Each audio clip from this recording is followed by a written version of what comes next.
Anda bisa mendapatkan kebahagiaan dalam aktivitas apapun sekalipun sederhana. Tapi ketika kebahagiaan itu tidak diiringi dengan ridha Allah, rasanya itu akan selalu sementara. Kita butuh momen-momen baru untuk mendatangkan kebahagiaan itu. Tapi titik poin ketika Allah ridha dengan apa yang kita kerjakan, apa yang kita lakukan, maka Allah akan tanamkan satu cawan yang luas kandungannya, yang bisa menerima setiap keadaan dengan hal yang paling menyenangkan. Apapun yang kita lihat selalu nyaman. Yang kita dapati, kita ridha dengan apa yang Allah berikan. Keadaan itulah yang oleh Nabi itu diungkapkan dengan komen yang sangat simpel tapi dalam isinya. Kata Nabi, ajaban di amril mu'min. Orang beriman itu kalau benar imannya, maka kehidupan itu mengagumkan. Bila dia mendapatkan kesuksesan, dia iringi dengan kesyukuran. Sehingga sifatnya tetap proporsional. Dia sukses tapi ada keseimbangan dengan syukur. Sehingga tidak berlebihan menyalurkan kesuksesannya itu. Dan dengan sifat berlebihan itu hanya memberikan beban pada dirinya. Saya pernah sampaikan kan, di kesuksesan itu identik dengan gaya hidup. Rumus gaya di fisika itu kan selalu F1 banding lurus dengan F2. Apa yang didapat itu yang keluar. Tapi orang tidak boleh lupa bahwa F itu selalu berbanding lurus dengan P. Gaya berbanding lurus dengan tekanan, hukum Pascalnya. Semakin banyak gaya, semakin tertekan hidupnya. Itu bandingan nilai kehidupannya. Nah, jadi gaya itu diperkenankan. Karena itu bagian dari energi. W sama dengan F dikalikan S. Hukum energi kan begitu. Jadi hidup nggak mungkin kalau nggak ada energi. Tapi energi yang terbaik itu akan dihasilkan. Membawa kesuksesan kebahagiaan ketika ridha Allah tertanam. Saat dia sukses, dia bersyukur sehingga proporsional. Saat dia merasakan duka pun, dia nyaman karena punya sabar. Nah, sabar itu mahal. Di Jepang ada banjir, itu bisa minta maafnya luar biasa, tak tahan dia bunuh diri. Di kita banjir bisa berenang, itu gambaran. Cuma kalau nggak seimbang repot juga. Nah, membangun keseimbangan itu butuh konektivitas yang kuat dengan Allah. Konektivitas itulah yang dalam bahasa agama disebut dengan sholat namanya. Ya. Di pertemuan lalu kita sudah mencakup beberapa bagian dari sholat itu. Tapi saya ingin tekankan sedikit untuk menguatkan. Salat berasal dari kata wasala atau silatun. Dasarnya kata wasala yang berarti terkoneksi dengan kuat. Terhubung dengan erat. Kita pernah dengar istilah silaturahmi kan? Ya kan? Kalau kita kumpul, bahasa kerennya saya mau silaturahmi kan? Tapi goalnya tercapai nggak? Ya, silaturahmi itu kan dari kata silah, terhubung dengan erat, rasa sayang dan perhatian. Sehingga parameternya itu bukan saat datang. Kalau datang kita nyapa, wajar karena orangnya ada. Tapi kalau berpisah kita masih ingat, masih peduli, masih mendoakan, masih ngontak, itulah silah namanya. Di setiap keadaan kita masih terkoneksi. Keadaan kita yang terhubung dengan Allah. Sehingga di setiap tempat kita diperhatikan, di pekerjaan kita dibimbing, di rumah tangga kita diiringi. Sehingga semua berjalan mudah dan membahagiakan. Yang melatih kita untuk terkoneksi sehingga nggak putus dengan Allah, itulah yang disebut dengan sholat. Sehingga goal dari sholat itu adalah membangun konektivitas kita dengan Allah yang kuat. Itu yang dimaksud di Quran surah keempat An-Nisa di ayat 103. Fa'idha qadaytumus salata, maka jika anda telah tuntas mengerjakan sholat, fadhkurullaha. Ukuran keberhasilan sholat anda itu ketika anda merasakan konektivitas dengan Allah, mulai nyambung. Qiyaman, jalannya ingat Allah. Sehingga kalau orang jalan, bekerja di apapun, saat dia ingat Allah, dia bisa memfungsikan tubuhnya sehingga tidak mengerjakan apa yang Allah tidak sukai. Gak akan mungkin anda melihat sesuatu yang tidak Allah senangi. Dalam keadaan yang sama anda ingat Allah. Gak akan mungkin melangkah pada tempat yang salah saat ingat Allah. Dan itu tidak mudah. Karena banyak orang keluar masjid pun setelah selesai sholat masih tertukar sendal. Padahal kalau dia ingat Allah gak mungkin itu terjadi. Itu pelajaran dasarnya. Wa qu'udan wa ala junubikum. Baik itu duduk bahkan sampai berbaring. Ada koneksi.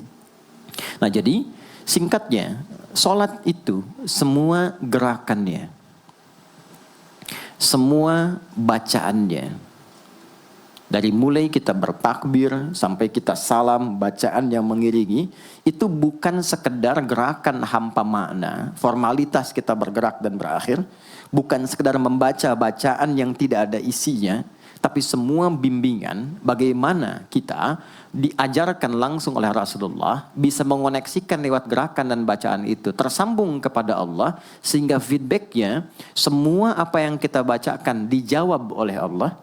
Semua gerakan yang kita lakukan ini hakikatnya bimbingan tentang inti kehidupan kita.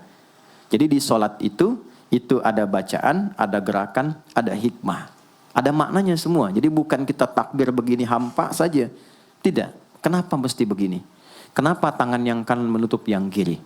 Kenapa bacaannya setelah itu ada iftitah, ada al-fatihah? Itu ada maknanya. Dan dahsyatnya semua profesi-profesi sahabat dan generasi setelahnya yang belajar dengan benar tentang sholat ini, itu semua merubah hidupnya jadi lebih sukses dari apapun yang mereka pilih dalam menjalani hidup. Dan yang paling hebat, itu yang menjadikan Nabi mendapat perintah pertama bukan zakat, bukan haji, bukan umrah, bukan puasa, tapi sholat.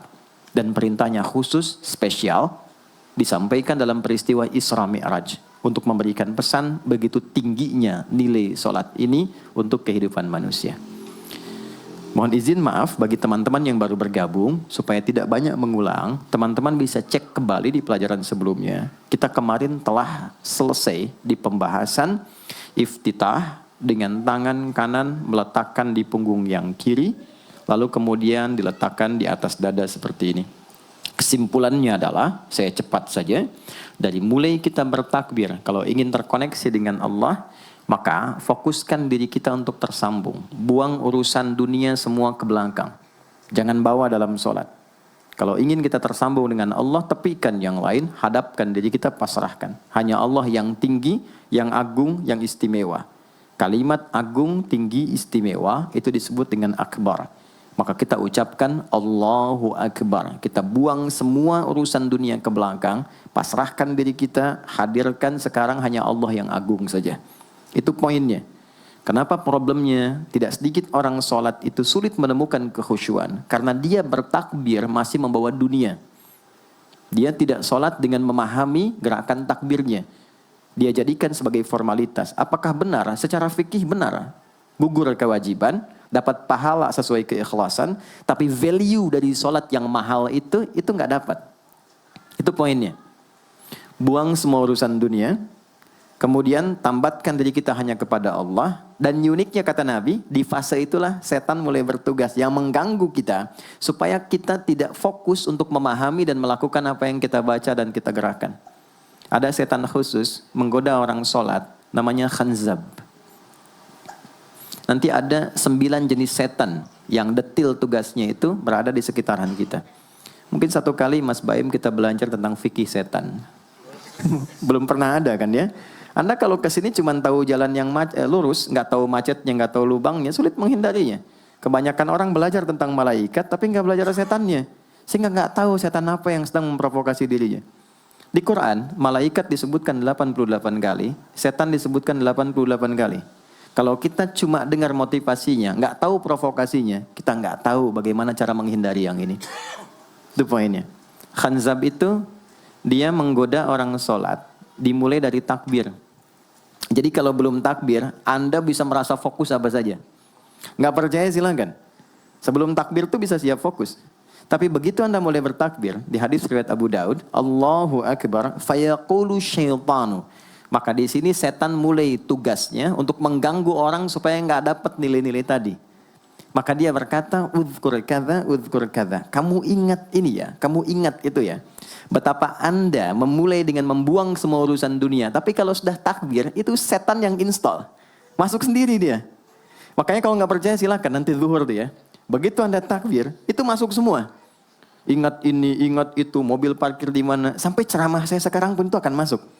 Ingat ya, ada setan yang goda. Nah itu setan itu.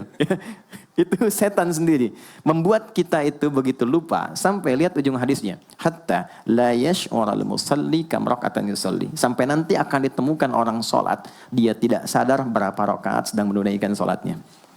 Nah itu kalau Nabi sampaikan pasti terjadi. Poin. Untuk kita bisa mengatasi itu, poinnya apa? Quran surah ke-29 dulu, ayat 45. Quran surah 29, Al-Ankabut, ayat 45.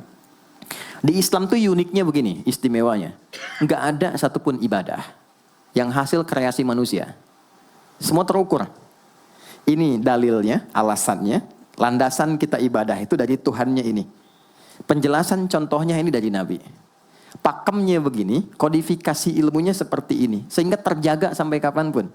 Dan tidak ada satupun yang kita kerjakan dalam ibadah, kecuali semua punya landasan yang kuat. Dan hebatnya diterangkan. Ini caranya, ini bacaannya, ini maksudnya seperti ini hikmahnya. Kenapa Anda begini? Kenapa begitu? Hasilnya apa? Ketika seseorang sedang memulai sholatnya, dari awal dia pengen fokus, tapi ketika dia mulai bertakbir, muncul godaan, maka sebelum sholat ditunaikan, Allah sudah ingatkan, Utlu ma uhya ilaika minal kitab. Utlu itu dari kata tilawah. Artinya baca, pahami, amalkan apa yang telah dipahami itu.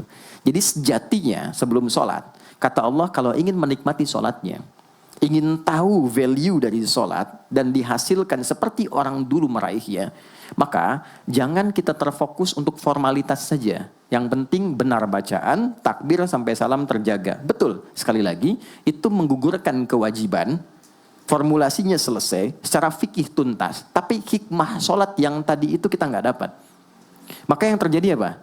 Baca dulu, tilawah, utlu, baca, pelajari dulu sebelum sholat. Kemudian pahami, kenapa takbirnya begini? Kita kemarin sudah belajar. Kenapa tangan kanan menutup yang kiri? Apa maksudnya sampai kita diperintahkan sholat? Bagaimana kemudian saat kita baca Al-Fatihah? Kenapa yang dibaca itu? Apa yang jadi bimbingan dari Al-Fatihah untuk kehidupan kita? Kalau sholatnya seperti itu akan merubah hidup kita. Itu langsung Allah sampaikan demikian. Lalu kerjakan, wa aqimis shalah, tunaikan sholat seperti aku tadi isyaratkan, kata Allah. Inna sholata tanha 'anil fahsya wal munkar. Maka jika engkau menunaikannya seperti itu, sholat akan merubah hidupmu. Itu kata Allah tuh. Minimal mendorong kita berbuat jadi lebih baik. Jadi bukan sekedar menjadikan kita pribadi baik, tapi semua yang kita kerjakan menjadi lebih baik. Itu sholat. Itu yang bisa merubah seorang Jundub bin Junadah yang dikenal dengan Abu Dzar al-Ghifari. Ini teman-teman, kenapa Ghifar itu viral? Ghifar itu adalah desa pembegal. Jadi semua sekampung begal semua. Sekampung. Pimpinannya namanya Jundub bin Junadah. Jundub bin Junadah. Singkatnya masuk Islam. Saat masuk Islam, secara singkat saja, Nabi arahkan, diajarin sholat. Betapa sholat merubah hidup beliau, jadi lebih baik. Kembali ke kampungnya, mengajarkan, singkatnya apa? Madinah heboh dengan kedatangan tapak kaki, yang ternyata itu orang-orang Ghifar. Sekampung kurang lebih masuk Islam, dan berubah jadi orang baik semua. Merubah hidup mereka. Jundub orang sukses, setelah itu jadi ustadz. Ini mungkin yang menginspirasi judul preman jadi ustadz. Ini tadinya pembegal. Pembegal semua. Sekampung sukses, jadi orang baik, aktivitasnya berubah, lebih berkualitas. Untuk memberikan inspirasi ke generasi masa depan. Bahwa kami dulu pernah begini, dengan sholat kami berubah, kesuksesan kami raih, maka diviralkanlah nama daerahnya. Tambahkan al di depannya, ujungnya tutup dengan i. Maka dilekatkan nama bekennya, kunyah, namanya Abu Dzar. Abu Dzar al-Ghifari. Al-Ghifari itu untuk memberikan kesan begini, saya ini dari Ghifar. Itu kampung jelek, desa tempat pembegal, tapi Islam merubah, saya menjadi lebih baik. Sholat mengarahkan saya punya kualitas hidup yang lebih baik. Itu poinnya. Sejak peristiwa itu, orang-orang Islam dari manapun yang bukan Arab, itu selalu melekatkan nama daerahnya untuk mengenalkan. Islam pun sudah sampai ke tempat saya. Buktinya, saya menjadi baik.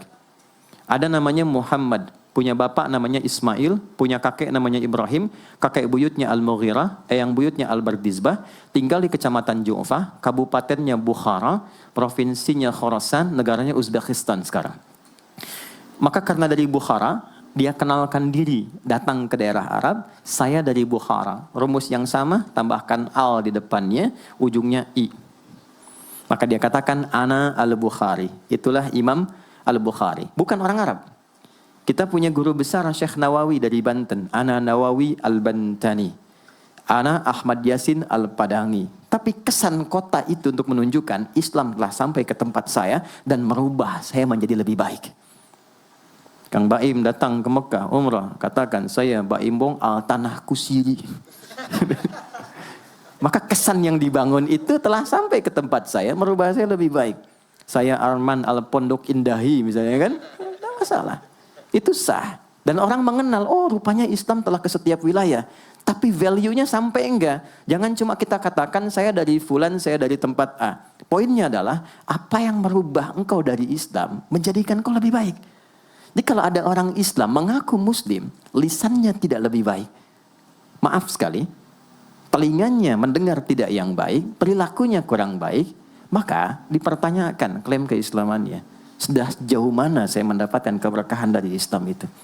Itu yang menjadikan kenapa sholat paling pokok dipaksa kita wajib, bukan karena sujud rukuknya.